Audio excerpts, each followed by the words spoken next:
In this video, we are recreating the legendary bass sound from Michael Jackson's Thriller on the PolyD.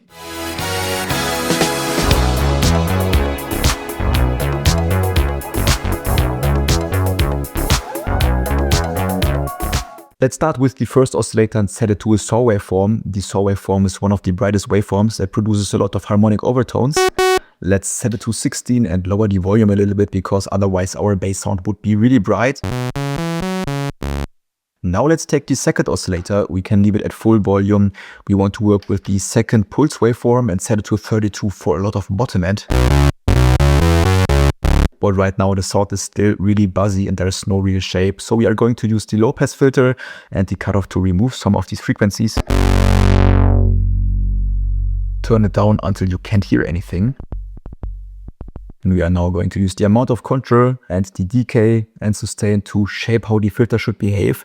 We don't want any attack, and the medium decay values, something like this. We are later going to fine tune this, of course. We also want to decrease the sustain to get this plucky type of sound.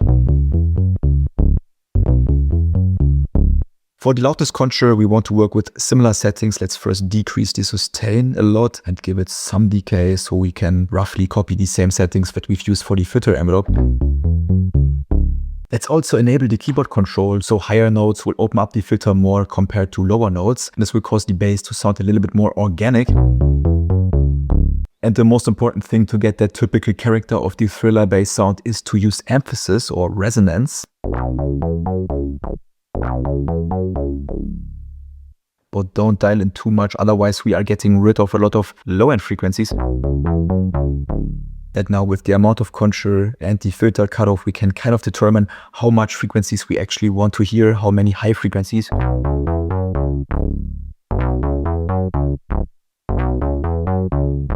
I think that's already pretty close.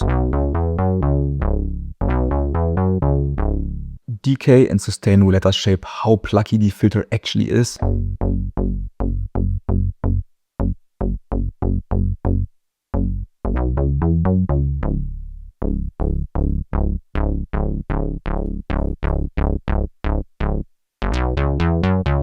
Maybe let's decrease the filter cutoff a little bit more. Something like that.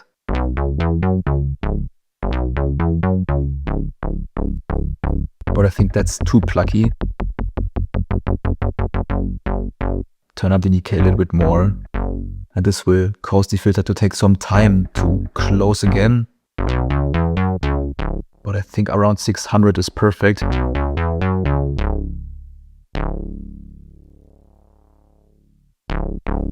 Maybe increase the sustain a little bit more.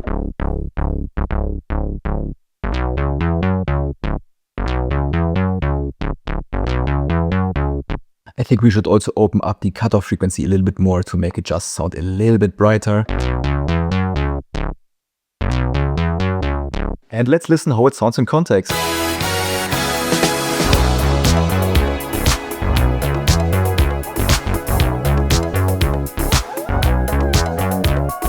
Click the first link in the description to watch a free lesson of the full BehringerPolyD course.